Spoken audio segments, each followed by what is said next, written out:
18 octobre 1994.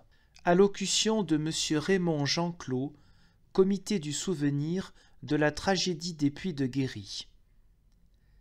Il y a 50 ans, ici même, les 3 puits de Guéry livraient leurs tragiques secrets et leurs 36 cadavres.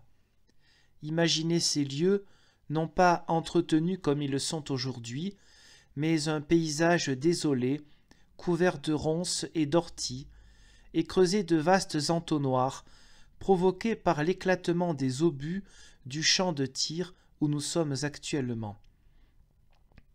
Ils avaient été 71 hommes, femmes et enfants à être arrêtés dans la nuit du 21 au 22 juillet 1944 dans la petite ville de Saint-Amand et 70 après l'évasion de l'un d'eux, Léon Weil, ancien prisonnier de guerre, pour être ensuite conduit à la prison de Bourges. Puis, le surlendemain, le 24 juillet, 26 hommes et, 15 jours plus tard, le 8 août, 8 femmes ont été enfermés dans une camionnette et emmenés en ces lieux où nous sommes aujourd'hui pour subir une mort atroce, accomplissement de ce que le maître alors de l'Allemagne avait appelé la solution finale de la question juive. Le 26 juillet, ils avaient été rejoints dans la mort par les frères Judas qui, arrêtés avant la rafle du 21 juillet, avaient été oubliés par leurs gardiens dans une cellule de la prison où ils avaient été enfermés avec les droits communs, et par le docteur Sédin, un résistant arrêté lui aussi quelques semaines auparavant.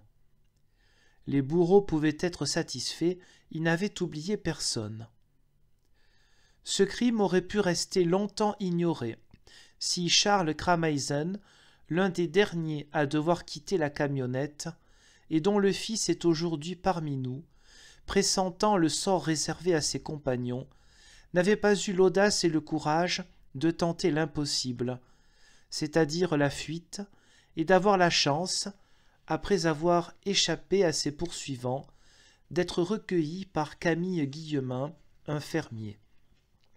Père de 8 enfants qui n'a pas hésité à prendre le risque énorme de le cacher et par là même de lui sauver la vie. Mais ce ne sera que près de 3 mois plus tard que le comité Berrichon du souvenir, alerté par Charles Kramaisen, devait, après de multiples recherches, retrouver la trace des 36 personnes que gestapistes et miliciens avaient conduites à une mort abominable, puisqu'il faut le rappeler malgré l'horreur, c'est pour la plupart d'entre eux vivants qu'ils furent jetés dans ces puits, dont le plus profond, le puits numéro 3, n'avait pas moins de 33 mètres, et que pour parachever leur œuvre criminelle, des moellons de plus de 50 kilos furent jetés sur les victimes. Alors, qui étaient-elles, ces victimes, et qu'avaient-elles fait pour subir ce traitement monstrueux? La réponse est d'une grande simplicité. Ils étaient juifs.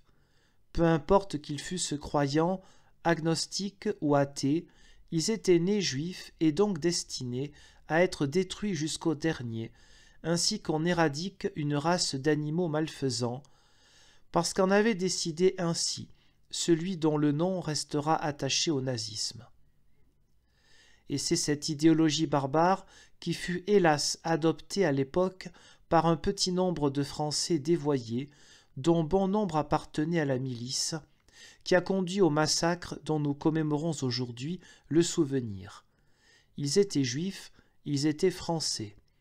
Ils avaient des noms à consonance étrangère, mais ne vous trompez pas, même si les parents ou les grands-parents de certains étaient français de souche récente, non seulement ils étaient français, vantant le pays des droits de l'homme, le premier pays au monde qui leur avait donné des droits de citoyens semblables à ceux de leurs compatriotes, mais aussi les contemporains, les héritiers, de ceux qui avaient donné leur vie pour la patrie.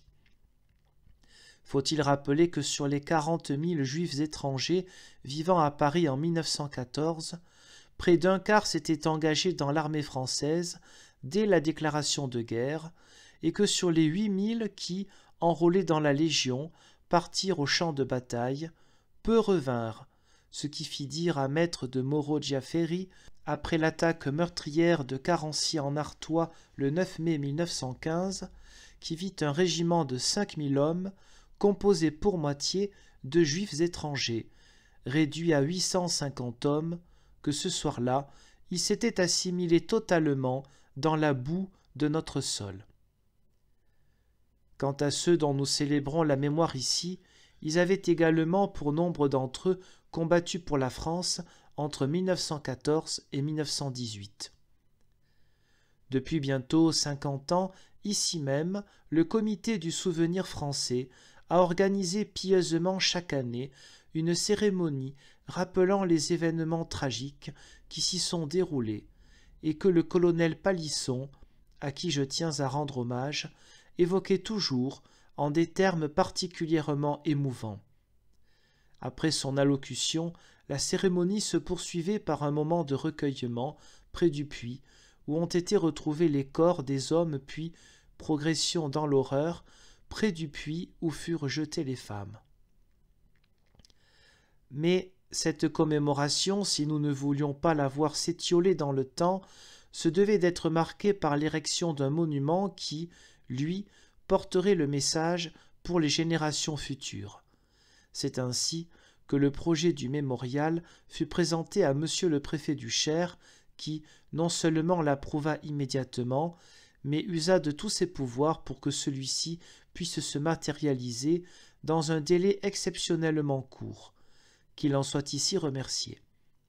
À ces remerciements, je voudrais associer également le Conseil général du Cher, en la personne de son vice-président, M. Camille Michel, et M. l'ingénieur général Bruno, directeur de l'établissement technique de Bourges, qui a autorisé l'édification de ce monument sur ce terrain militaire, propriété de l'État.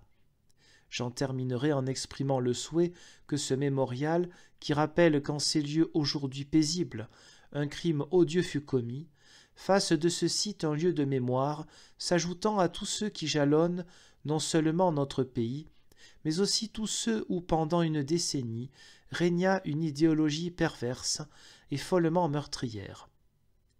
N'oublions jamais que le fascisme n'est pas mort et que ses plus sûrs alliés sont l'ignorance et l'oubli. À toutes ces victimes, nous devons le souvenir et le respect que nous manifesterons aujourd'hui par notre silence.